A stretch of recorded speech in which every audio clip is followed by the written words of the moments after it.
Prepare for a fusion of knowledge and exhilaration where education and excitement collide. Taking you on an adventure that expands your mind and speaks to your spirit.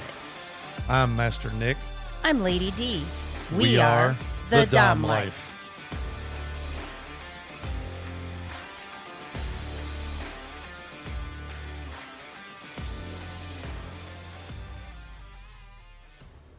This podcast contains sexually explicit topics and adult content. It is intended for listeners 18 and older. The opinions expressed in this podcast are ours alone, based on our personal thoughts, feelings, and experiences. We understand that others may have different opinions and experiences, and we respect that.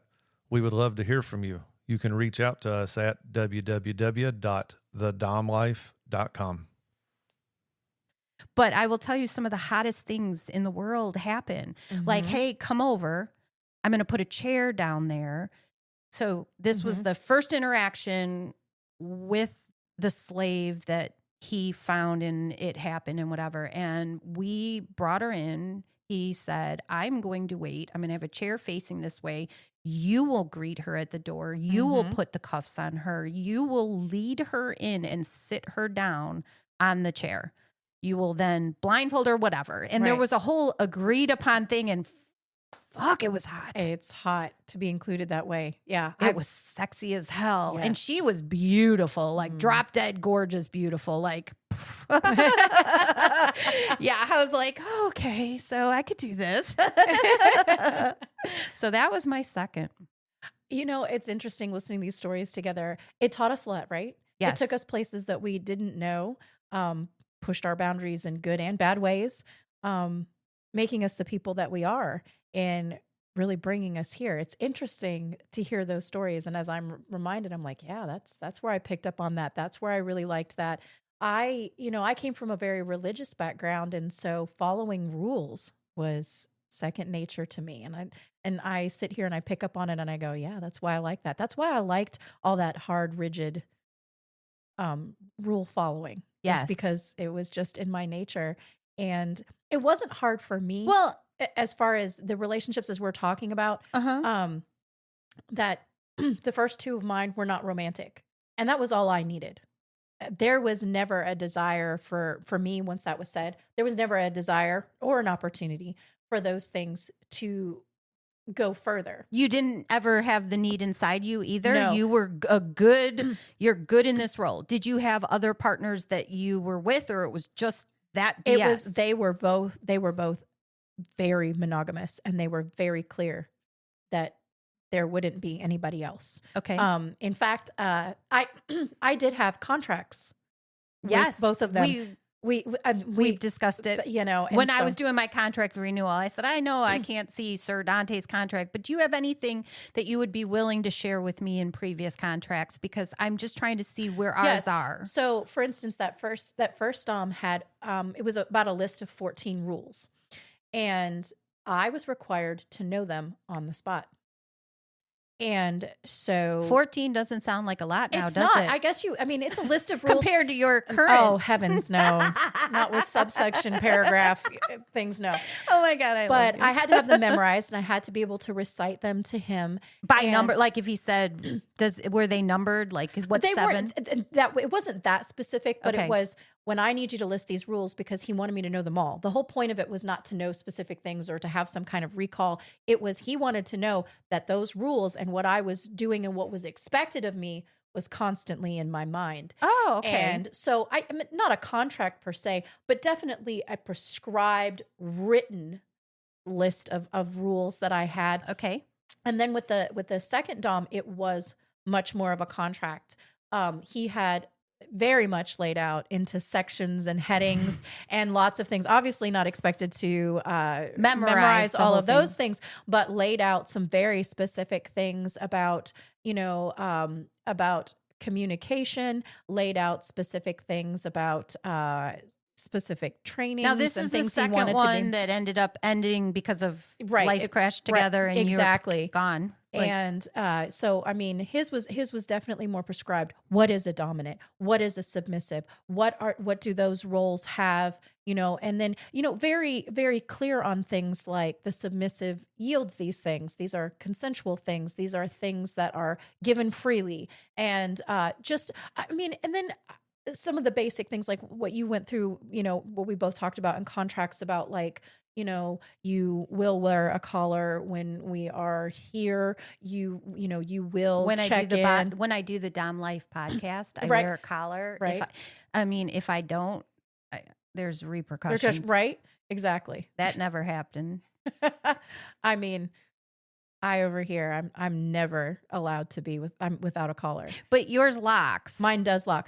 I literally, you have to ask to have it taken off to shower. I have, or when you, I mean, you clean it. shower. You're right. To clean it. Clean it. I am allowed one 15-minute period to clean and put my collar back on. Do you ever feel like, oh my God, I just want to cut this thing off? Yes. Or I have actually, I just thought like about I get tension and I get like, I don't know. I get claustrophobic. It's claustrophobic. And it's every so often, like, I want it off. I'll tell you, I've had this past week when I was sick, I had strep throat. And of course that causes, you know, things in your throat to get swollen. And there have been a few times that I have, I guess the best word is this panic. Like, oh, it's like, it's tighter. It's like choking me. I can't breathe. I gotta get it off. Yeah. And you know, I love Sir Dante. And one of the reasons I do is because of how seriously he takes our relationship. Well, so he doesn't immediately be like, oh, let me take that off for you. No. He literally is kind of like, and I can admit that in these moments, it's not the answer that I want to hear. I'm like, can I please just take my collar off for just a little bit? And just like, you know, and his answer is always no. And he doesn't just leave me there. He doesn't leave me there. He's like, okay, he's touching and he's checking. He's like, he I says understand, no, but I understand that this is how you feel right now. I'm not going to take your collar off, but what can we do to make you feel better? Okay. So he, you know, he does have those moments, but like I said, in the end, even through all those moments, number one, I'm not talking about a full, you know, anxiety, panic attack. Right. I'm just feeling this way for a moment. So I want to differentiate. It's not like I'm having a mental break and I can't, you know, but when I'm having these moments where I feel that way, he totally respects our contract, which is it doesn't come off like that. That's not really a reason that it can come off.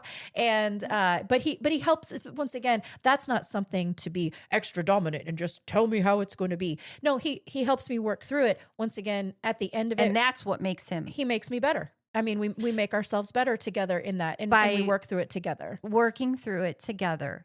He's not just swinging his dick around saying I'm the... Exactly. I cannot stand dominants that don't listen and understand. And that's what he does for you. Mm-hmm. Even if he says no. Yes. He listened and understood and said, let's find an alternative to fix this. Like, let me help you to work through this. It helped me this week when I had that moment. I was like, my throat is so swollen and I really want to take this off. I stopped myself because I went, if you ask, he's going to say no. And then what's he going to do? He's going to tell you and help you calm down. And I was actually able to do that internally. Like, I didn't ask him at all this week to take my collar off, but I had that moment. But because of how I saw that he handled it, I was able to do that for myself. Right. I was able to do that for myself. And once I did that and took a minute and went, okay, you don't feel good, but you're okay. That moment passed for me. How did you find your first couple of dominants? Yeah. So I was at a point in my life, like I said, where I was just like, I want to experience new things. And so that first dominant I actually found on the app Field, which Field considers itself, it's not like a BDSM per se, but it's a lifestyle, obviously looking for things that are a little bit more outside the norm. Right. So you do find people who are, you know, they're also looking for something outside the norm. And so there's a little bit more flexibility. I find that it's easier to strike up these, you know, kinky BDSM conversations, things a little outside the norm with people on Field. Okay. And so I found the first one on Field. Okay. And then the second one? The second one, so the first one did not end well either. It ended after only 10 days. And so when he did, he just said, "I'm releasing you." Oh, And this is my reasoning. And by the Oh, way, no. by the way, I did deserve it because I broke a rule, but I was 10 days right. into BDSM. And he told me that he talked to a friend, and that friend reminded him, if there is a doubt, there is no doubt. And he said to me, I have doubts about you. Well, you should. I was 10 days old. I was a baby submissive, 10 days old. I don't think it was the appropriate response. Right. I think it was totally okay to say, that is way not okay for you to break a rule. And so this is what happens. He had the opportunity to teach me. Leaving is not dropping you Mhm. is not, Of course, DS relationships, even if they're not romantic, they're intense, right? yes. And so I found it and lost it in 10 days. And by the way, once again, no community. Found him on an app that's not kinky. He disappeared. He literally disconnected from me and was just fucking gone. I was like literally sitting on my bed going, what do I do now? Right. And so that was what actually drove me to find the second one. Okay. I was like, okay, so this exists in the world. What do I do now? What do I do now? Well, okay, Zorra, do what you always do. Go get more information. So I hit up the internet and began to look. And I found FetLife purely through, I guess you would say, my own drive that now I'm desperate to find where to find these people. And I began to look and I began to read and I began to connect and it began to connect. And I finally hit FetLife. And all of a sudden I felt like I hit the jackpot because then I could actually reach out and meet people. And of course, this is a great place to learn things. And that's where I found it. The second relationship that I had, so I already talked about the first being making some serious mistakes, going in the house, letting you chain me up on the first time we're doing BDSM. And he prodded me into it. He knew as a dominant how my submissive will act in certain. That's the thing you have to be cautious of. Yes. Because they know how to push your buttons to force you into something that doesn't not. If he had just swung around and said, I require you, I would have been like, I'm out of here. Right. But he knew how to, good. I mean, it's what dominants do. It's what they and learn, thankfully he was a good dom. Right. And even though he was a sadist and he pushed me further, when I said red, it was done immediately. And I had taken way more than I thought I ever would. But the second one, again, same mistake. Didn't have a community. I enjoyed the first one. We had a good time. I don't even remember. It just ended probably PCSing or just, I don't know, just something. It wasn't. Yeah. The second one that I started the very first time we met, and we had communicated a while because I was just trying to, feel it out. Hey, my first dom said he was a dom. He was kind of sadist, blah, blah, blah. Went to his place the very first time we met. Very first time during the day, went to his house. I did take a picture again of but had he been waiting there with a gun, I wouldn't have gotten the picture of his ID to send somewhere. No. And like I said, these first two doms, I did not know their real names. I didn't even know their real names. And the first dom, we were going to meet at a coffee shop, but then we decided that how about this? And so he gave me all these instructions. I was completely naked. All fours on my bed. On my bed, I left the door open for him to come in. I was blindfolded.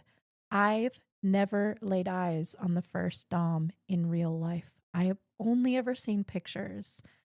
I do know his name. I did figure it out.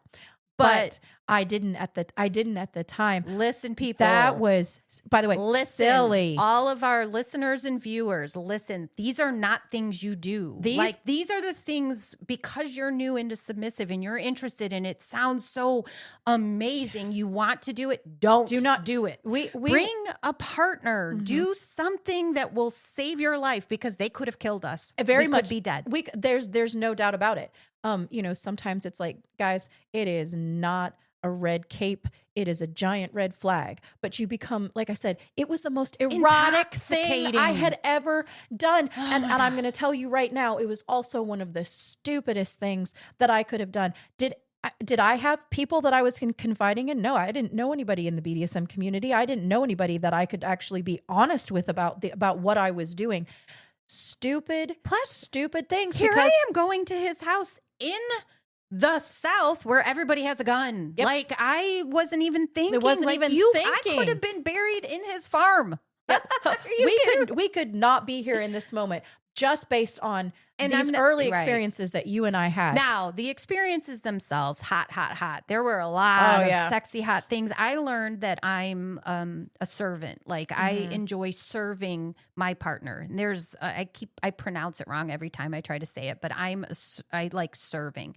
Yes. So he really triggered me into that with making his drink and telling me how bad it was. Like, how could you, there are 3 ingredients in this drink, Dee. How could you fuck it up so bad? Go make me another. And I would go like, I'm going to get this. Right? I was going to. And then when he complimented me, like, that's a little bit better than the last time, I'm going to reward you. I was like, yeah. It's amazing how these praise king. And then like you said, you're serving. And then some of that little degrading stuff in there too. Was. Like I'm not. So then my second one tried to degrade via text, where and I reacted very poorly. I said, the next time you call me a bitch via text, we're going to have an issue because of childhood stuff. Well, and sometimes real life stuff does not translate over. Online relationships are different than in-person relationships, and they don't always translate the same. And I totally understand that. Like, if you're slamming your cock into my mouth and saying, "Are you my fuck toy?" That is a shit ton different than a message that pops up on your phone. Fuck like, toy, go get me whatever. Exactly. Well, there was one time where that second dom couldn't show up, so he decided that he was going to try to have an online like FaceTime session with me, and I couldn't do it. I could not. I mean, like, when he's standing in front of me and telling me what to do, that's hot, and I'm doing it. I'm doing it as fast as I can. But when he was across, when he wasn't physically there, and he was on, I couldn't bring myself to obey. I couldn't bring myself to do those things. Not everything works all the time. Okay, so after those 2, what happened in your life after those 2? Then, like I said, I had a relationship that reignited. Okay. And was it a DS relationship? I had to go to this person and be like, look, our relationship before was not. In fact, it was very vanilla and things, but I know things about myself. It was one of those defining moments where I said, kind of like what you were talking about the beginning, this is kink. I now know it about myself. And I can't put this cat back in this bag. Yeah. I have to have it. It has to be a part. So if you want this relationship with me, you have to do one of 2 things. You have to be this for me, or you have to let me find it. And I was able to, that was a turning point for me to be able to stand up and say, I need this. It's not negotiable. And that was something I hadn't really done into that point. So yes, the answer was, as soon as that next one came, it was like, I realize what our past may have been, but our future has to be this. So was that individual able to transition into the things that you needed? Yes, we spent some time exploring it together. He asked a lot of questions, asked me a lot about like, what okay, so fine, what drives you, what? And so anyways, we had to have that moment where we had the discussion to decide whether we were going to be able to put that back together. And there was a moment where he was a bit unsure. And I was like, well, I guess then we're going to have to kind of part ways, but continue seeing where that would go. And he spent some time thinking about it himself. And then he was like, that's it. There's no one else that I'm going to allow to be that for you. I'm going to do that with you. And so then I got back into that relationship with that partner, and we began to explore kink together then. Okay.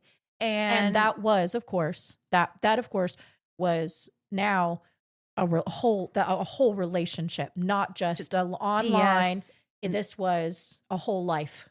Okay. This was a whole life DS 24/7. How did that change things, do you think? How did that make things different? Well, number one, when you add an element, you really go from a very vanilla relationship, and now you have this not anywhere close to. So it did change things. It made things hot, and it kindled that relationship. It was an adventure that we were exploring together. That's a great way to say it. And then making, because at that point I was still fairly new. These new DOMs that I'm talking about, we're talking about months for me. Right. Okay. And so we began doing it together. And the other thing was we began finding a local dungeon together. We began making a whole new set of friends together. And so it was, like I said earlier, was a new chapter. Yeah, see, I think a lot of, I can't say that. In the DS interactions that I had where it was strictly DS, I'm not meeting other friends with them. It's a strictly DS interaction. Yes. Each and every time. It's not like we go to a club where I'm interacting as a couple. So that I didn't even think about how much that changes. It very opened it up. It opened it up when all of a sudden our friend group is now our kinky friend, BDSM group. And so dinners are so much fun, in case you were wondering, so much more fun as a BDSM group, because you never know what happens. I mean, Master Nick is carrying this little leather slapper on he hooks it to his belt loop and it pulls it out. And I mean, people at normal places look at us all and they can't take their eyes off of all the craziness. We are the most entertaining thing that they'll see that evening. You're welcome. Now we do try to behave when we're in vanilla society because we try to be respectful, but we have so much fun together. There's so many little things that happen that, we were at a bar and one of my friends that's been out of town, we've talked to her about her on the podcast before, but Holly was there, and somebody comes walking up and had a baby Jesus, a baby, like the little baby Jesus. Yes. You know what I'm talking about? In her cleavage. And so Holly just dove in and grabbed it out with her teeth. And the people at the table, these women were, oh my God, did you see that? Like they were. And so I subsequently told Holly, who did it 3 more times just to make a point. Right. I love Holly. So, okay. And then, that relationship obviously ended as well because we're not talking about Dante on that one. We're not talking about Dante. That was the relationship that I had right before him. And what I would say is, unfortunately for that relationship, it was for him, I think it was a lot about the newness, and it began to wear off. There were other things that caught his attention, other things that kind of drew him away. And I was going months and months, and I was begging and begging, please, I need this. And of course, like I said, he wasn't letting me get it anyplace else. And I think that was, of course, that was one of the things when I look back at that relationship, it's one of the things that doomed it was I knew I needed it and I wasn't getting it, and he was no longer interested. And I think one of the hardest and saddest things as a submissive that I ever did was it was just a really bad evening, and he left and I was standing there in the kitchen and it hit me. This is done. Right. And that night I took off my own collar and I never put that collar back.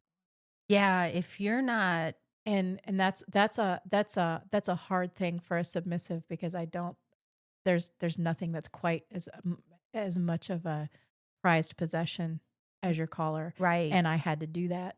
And yeah, so that relationship really just was it was a slow, hard fizzle. And that was one of the things that really began to wake me up about what was going on around me was I can't get what I need here. And I just recently had a discussion with another submissive, or we were in everybody was discussing, and there was a submissive who I said, I just want you to know that my submissive is something separate than just me. Like there's me. I live my life. I'm dominant. I take care of everything, alpha sub, whatever you want to call it. I'm just who I am. And then there's sex, and I have great orgasms, and it doesn't have to involve DS every time. Right. And we're just having sex in the bed, and it's amazing. Although he always puts little elements of I'm the dom in it, but nothing like, you know, spankings and stuff like that. Just sex. But those do not satisfy my submissive.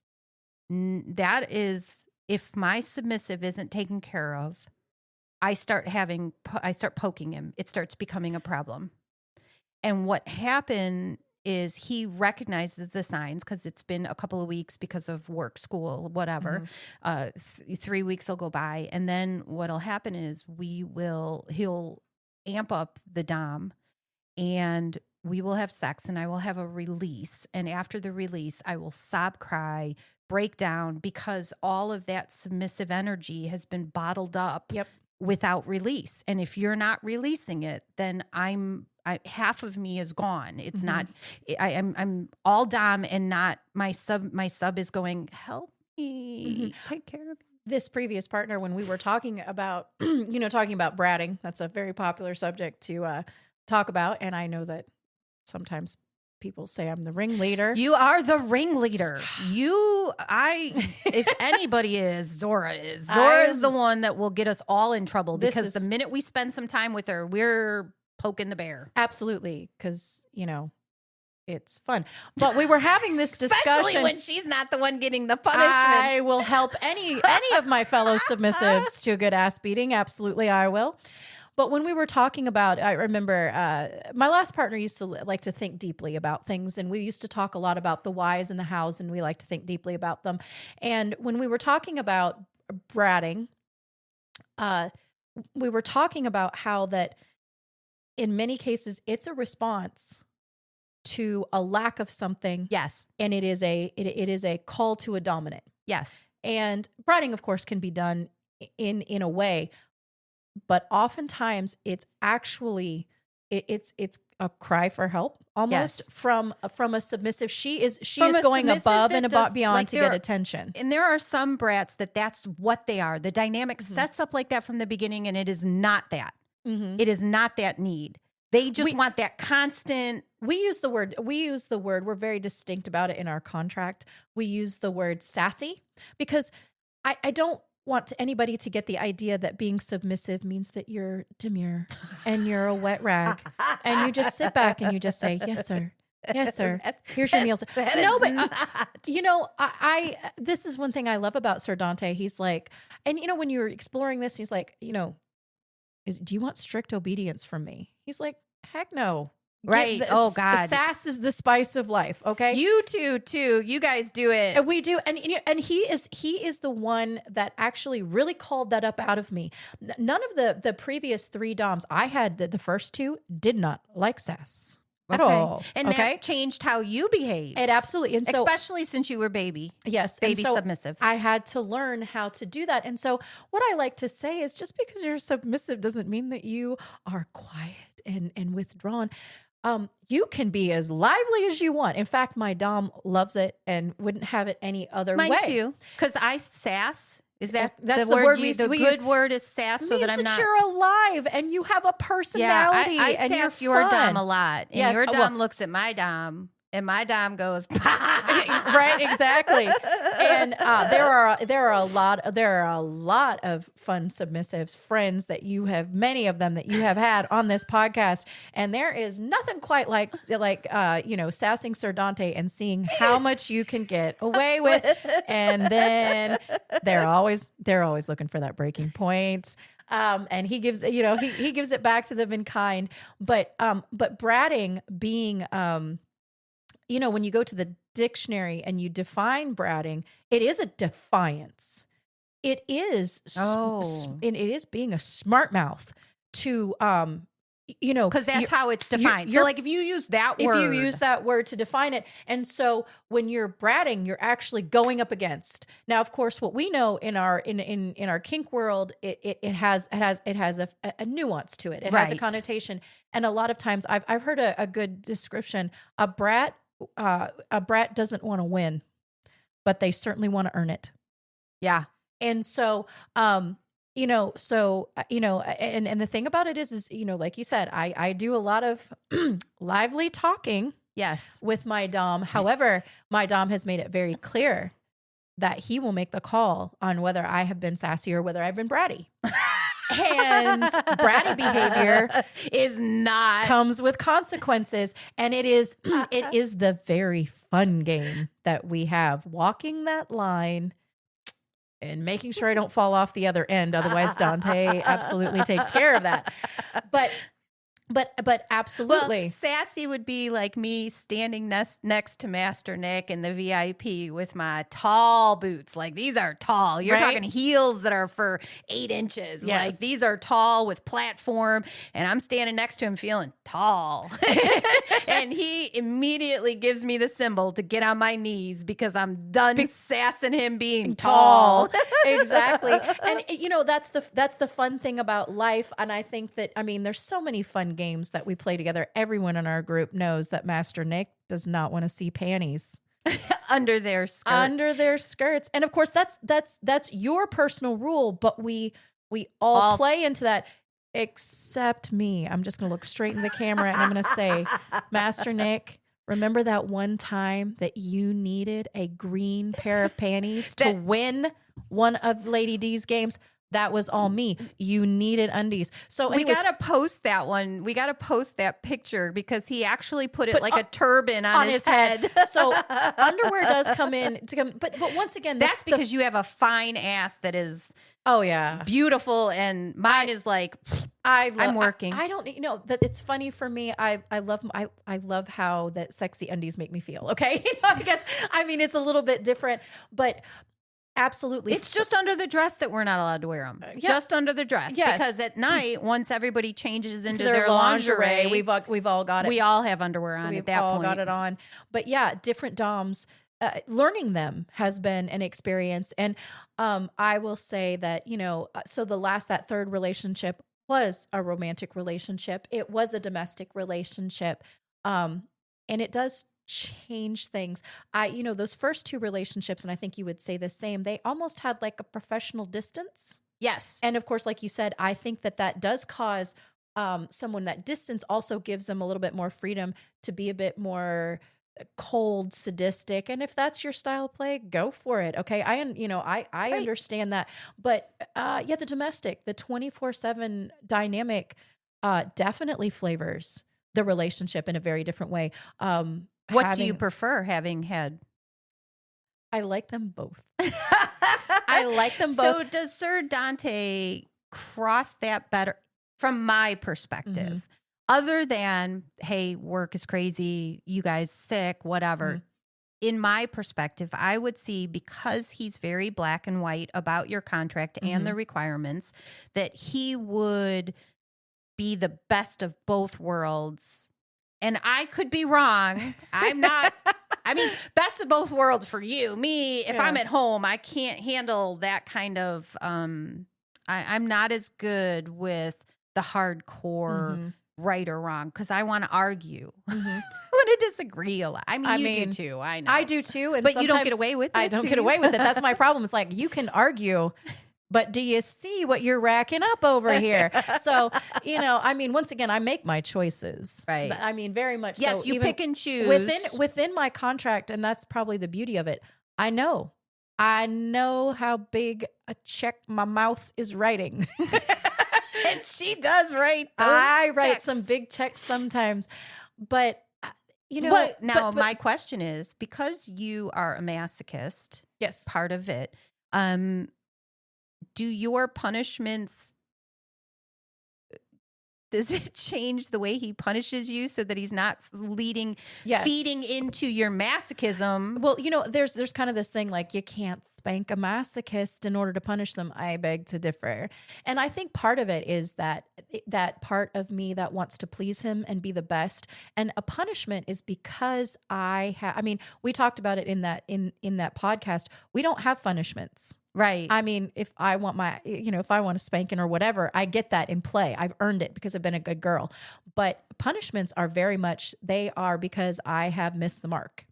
And it doesn't take much for Sir Dante to be like, you're getting these because you have failed and you haven't done this, or, and that hurts us. And that's an internal thing. Yes. And even as a masochist, those hits hurt. And they're very different than what it is that we're doing when we're playing. Yes. They are very with Sir Dante, they are very difficult to take. They're the ones that typically leave marks, and they're the ones that he has less patience and indulgence for. They are on his terms. Right. And so, yes, punishments are they're very different. And even though I'm a masochist, I think that like disappointing him versus these very, very hard hits. Right. But he also has in the past, I don't know, as you develop your relationship, maybe it gets hard. He had creative punishments too that had nothing to do with spankings. Absolutely. I mean, if you have a masochist and they are really hardcore about it, then maybe, yes, punishing your masochist with impact is not. Yeah, I've been mental. I have, throughout all of these DOMs or whatever, I have had to write lines. I have had to, I remember one punishment was I was naked and I had a note that said, this is a punishment from my Dom. And that was my FetLife. That was my FetLife profile picture for a week. And of course it was not a picture of me that I thought was very flattering or anything like that. But there was me holding my little sign. And of course it was embarrassing, You came to the club one time. You have a special collar made up. It's a collar. And what does the collar say? Do not interact. We all were like, oh my God, we can't talk to her, but it's Zorra. It's Zorra. So we'd start and then we'd have to turn away because we were interacting. Yes. You had to have somebody like stand around you to remind people that I was not allowed to. I love to talk to my friends. I love to talk to my friends. And that was when you walked in, wasn't it? No, I walked in because everybody got warned because this collar is going, I had to wear it for an hour while we were at the club at a party. And I was not, you were right. Like he handed me off to a couple different DOMs and I had to stay right next to them. And I wasn't allowed to flag them down or communicate with them. And they were very specific with, you can't one of the hard things is cause I would look at you and your eyes would go wide and I'm like, I better walk away because that's communicating. Somebody's going to see this. Well, that's the reason that it's not, do not talk. Right. Because Dante knew that oh, well, that's a fun game. Let me see how many things I can say to my, so, I can't sit there and write you messages. I can't sit there and text you messages at all. I cannot interact. So, brilliant punishment. And that deters a lot. We're getting at the end of the episode. We are. Here we go. Let's do this. And this is kind of off the cuff. Tell me one.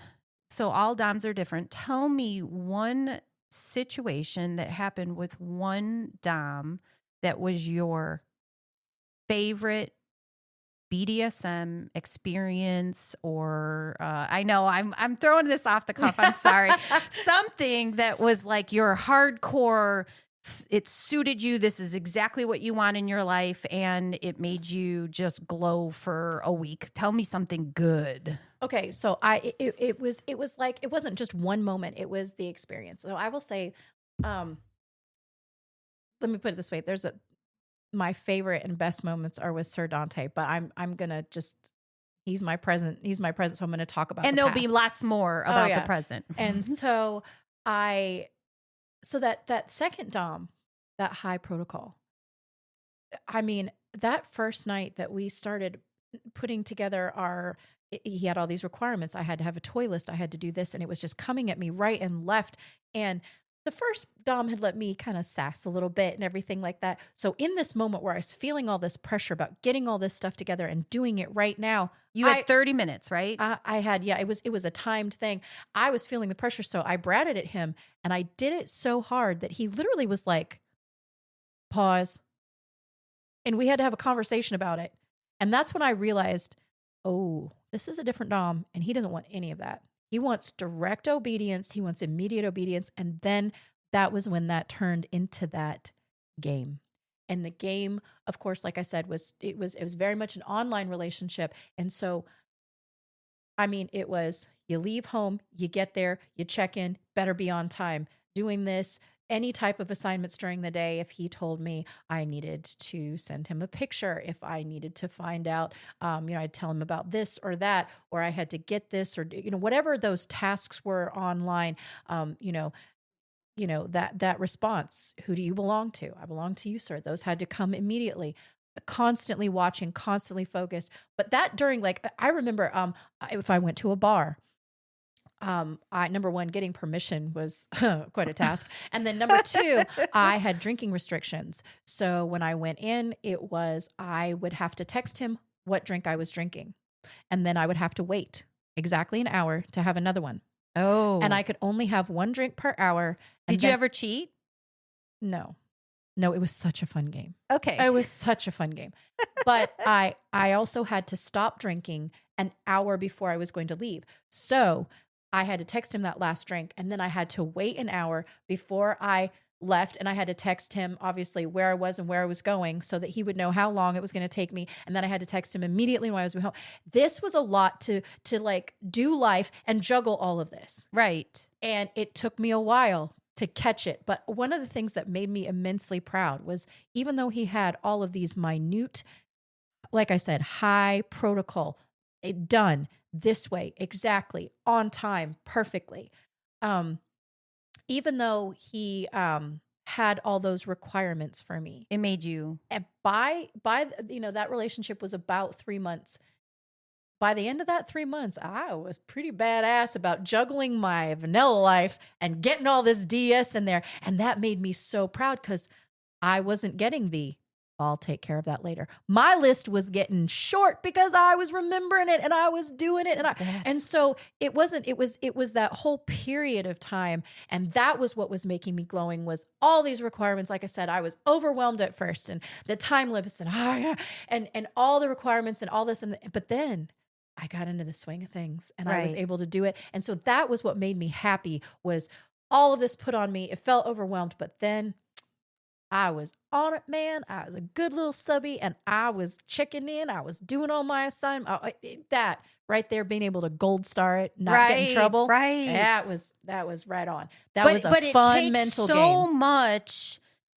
It takes so much to build and develop that. So you're developing as a sub while you're doing it, but that sounds like, oh yeah. Well, one of the things that we want to do, it was your idea, not mine, is to do a high protocol dinner. Yes. That is something that we've got to. Oh, absolutely. And it would not be something that we just walk into like the subs. Number one, there would be a mistress, whatever title we would give her. She's in charge of all the submissives, and all the submissives will know the protocol. They will know where they sit and how they serve and where they look and where they. It just makes me happy inside to even think of it. Because the thing about it is by the time you're done accomplishing it, it's not just like, oh, we walked in and we did a good job of obeying and somebody bratted. No one's going to be bratting. No one's going to be barely opening their mouths. They're going to be serving their dominance, and it's going to be fun because the game inside will be remembering all of these things. It's going to be a fun mental game, and that's what I love about that enjoy serving. Yeah, and absolutely. That's me. Me too. So I'm down for it. So any of our friends, if you're down for it, send us a message. Yeah, we're looking forward to it. And it's going to be fun. And then would the mistress be like Milady K? Yeah, I was gonna say it would be like somebody Milady K. And by the way, I feel like at that point, after us rehearsing and doing as she, as she's in essence, that person is planning how those subs will act and how they, it's almost like you're sitting next to your own sub, but you're keeping a good look over there at Lady K and making sure that that she's pleased. And so it's just an amazing game. Once again, DS, it's going to be a power structure all the way down, but it's going to be responding to that and being able to serve in that. And it's going to make subbies feel happy and sunshiny and lemony all inside. Okay? I'm down for it. I'm down for it. Yeah. Well, we have talked because, we have a couple of words. No, I don't have the words. No, all of my friends say that I am like the bonus track of every movie. She has all the words. All the words you didn't need. And I still have them. And those that you needed too. She has them all. So thank you.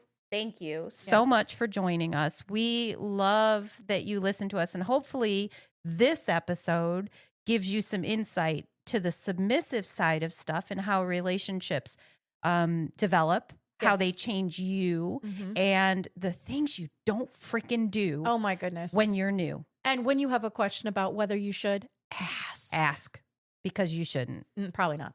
Thank you so much for joining us. Yes. Till next Bye. time. Please follow, like, and share our podcast. Make sure to visit thedomlife.com, where you can find pictures and other details about the Dom Life podcast. And through the Contact Us button, you can ask questions or provide recommendations for future episodes. We want to explore your kink too. Be sure to check out upcoming events to see where our adventures are taking us and our photo gallery to where we've been. Thank you for joining us on this journey. We hope you had fun listening and learning with us.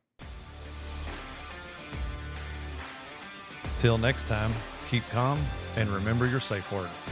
Red, red, red.